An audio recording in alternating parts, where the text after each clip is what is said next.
اپنا ہدف حاصل کرنے کے لیے امریکہ دوسرے ممالک میں کس حد تک مداخلت کرتا ہے، یہ بات ایک کھلی کتاب ہے۔ تاریخ ہے 24 اپریل 1980۔ امریکی فوج کے 8 ہیلی کاپٹرز ایران میں اپنے یرغمال شہریوں کو بچانے کے لیے ایک صحرا کا رخ کرتے ہیں جو کہ ایران کے دارالحکومت تہران سے 200 میل دور ہے، جنوب مشرق میں واقع ہے۔ امریکہ اس آپریشن میں اپنے شہریوں کو تو نہ بچا سکا، لیکن نتیجے میں اپنے 8 ملٹری اہلکار گما بیٹھا۔ اس نقصان کے بعد آپریشن ایگل کلا منسوخ کر دیا گیا اور دوبارہ بات چیت کا عمل شروع ہوا۔ یہ واقعہ اسی سلسلے کی ایک کڑی ہے جس کی بنیاد پر امریکہ اور ایران کے مابین تعلقات اتنے خراب ہوئے کہ وہ آج تک کئی دہائیوں کے بعد بھی دوبارہ بحال نہ ہو سکے۔ اور آج کا ہمارا موضوع ہے ایران ہاسٹیج کرائسس۔ میں ہوں مخدوم شہاب الدین اور آپ دیکھ رہے ہیں آزاد مینٹری۔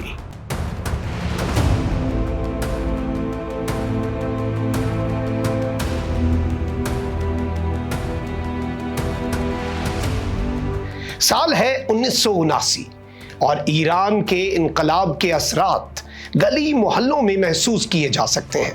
نیا نظام ابھی مکمل طور پر تشکیل نہیں پایا۔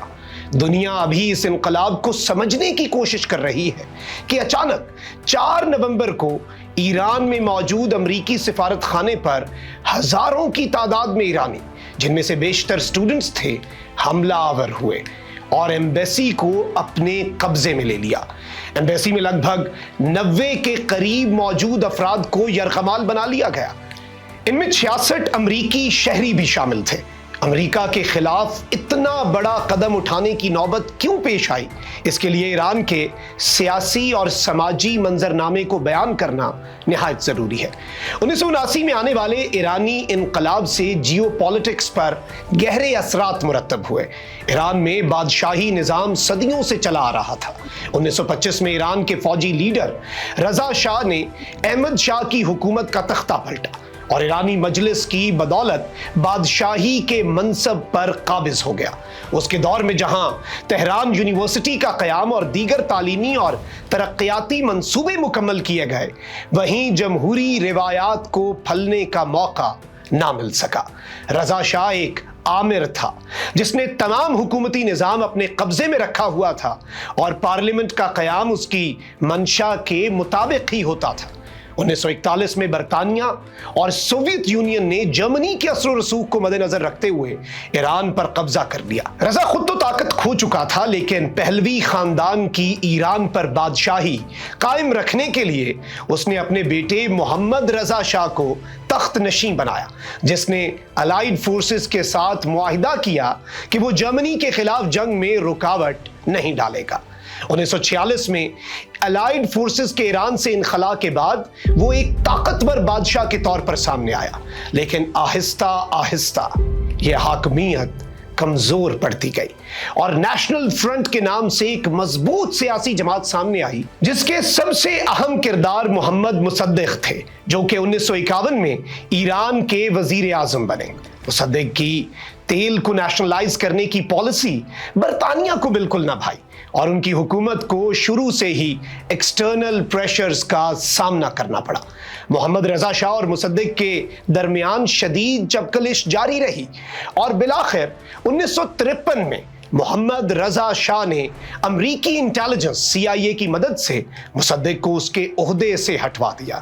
مصدق نے باقی کی زندگی نظر بندی میں گزاری اور 1967 میں اپنے گھر میں ہی دفن کر دیا گیا۔ ان تمام ڈیولپمنٹس نے ایران کے اندرونی معاملات میں مداخلت پر امریکہ اور دیگر ممالک کے خلاف شدید نفرت پیدا کر دی۔ مذہبی رہنما آیت اللہ خمینی کی رضا شاہ کی پالیسیوں پر تنقید بھی مضبوط ہوتی گئی اور 1964 میں انہیں ملک بدر کر دیا گیا۔ 14 سال رضا شاہ کی حکومت کے خلاف نفرت اور آیت اللہ خمینی کی پاپولیرٹی بڑھتی گئی اور آخرکار نتیجہ یہ نکلا کہ ہنگامہ آرائی اور قتل و غارت گری شروع ہوئی اور رضا شاہ کو ایران سے بھاگنا پڑا۔ آیت اللہ خمینی کی ایران میں واپسی ہوئی اور ایک نئے سیاسی اور سماجی باب کا आगाज हुआ। इस तमाम पस मंजर में ईरानी स्टूडेंट्स ने जो कदम उठाया उसकी वजूहात में से रजा शाह को इलाज की नीयत से अमेरिका में पनाह देना भी शामिल था। इब्राहिम असगरजादे, जो कि इस मामले में नुमाया किरदार थे, इसकी वजह बयान करते हुए कहते हैं कि पहले 2 से 3 दिन जो हमने अमल किया वो महज एक स्टूडेंट्स एक्टिविटी थी। यह एहतजाज का एक तरीका था, बिल्कुल वैसे ही जैसे अमेरिकी स्टूडेंट्स ने वियतनाम वॉर के खिलाफ सड़कों पर एहतजाज किया। तमाम अनासर को देखा जाए तो ये बात कहना नामुमकिन है कि ईरान की सियासी और मजहबी क़यादत का इसमें कोई रुझान ना था। अगर ऐसा होता तो शायद ये मामला चंद हफ्तों में हल हो जाता, लेकिन 444 दिन कभी ना गुजरते। मामला सुलझाने के लिए अमेरिकी सदर जिमी कार्टर ने साबका अटॉर्नी जनरल रेमसे क्लर्क और सियासतदान विलियम मिलर को ईरान भेजा, लेकिन आयतुल्लाह खुमैनी ने उनसे मिलने से इनकार कर दिया। 2 हफ्ते बाद आयतुल्लाह खुमैनी के हुक्म पर अफ्रो अमेरिकन और यरगमाल औरतों को रिहा कर दिया गया, लेकिन अमेरिकी साल भर के लिए वहीं के होकर रह गए। ईरानी स्टूडेंट लीडर्स ने 2 टोक अल्फाज में किसी किस्म के ऑपरेशन करने के बारे में भी खबरदार किया। इस मामले की खातून तर्जुमान मुसैमा ने एक इंटरव्यू में इस बात की तस्दीक की कि वो इन यरगमालियों को कत्ल भी कर सकते हैं। इस तमाम सूरत हाल में आलमी सतह पर आवाज उठना शुरू हो गई। अमेरिका में होने वाले एहतजाज में यह मुतालबा जोर पकड़ता गया कि वहां पे मुकीम ईरानियों को वापस भेजा जाए। अक़वाम मुत्तहिदा में भी करारदाद पास हो गई। अमेरिका ने अप्रैल 1980 में सिफारती ताल्लुकात खत्म कर दिए। इससे कबल मुख्तलिफ पाबंदियां भी आयद की, लेकिन बात न बनी। ईरानी हुक्काम इस मौके का पूरा फायदा उठाकर अपनी ताकत का मुजाहिरा करने पर बज़िद थे। अमेरिका ने तंग आकर अपनी अस्करी कुव्वत दिखाने का फैसला किया। ऑपरेशन ईगल क्लॉ भरपूर तरीके से लॉन्च किया गया, लेकिन इसका इख्तिताम मकसद हासिल करने में कामयाब ना हो सका। यह कार्रवाई एक बेहतरीन रेस्क्यू टीम को सिफारत खाने के कंपाउंड में भेजने की थी।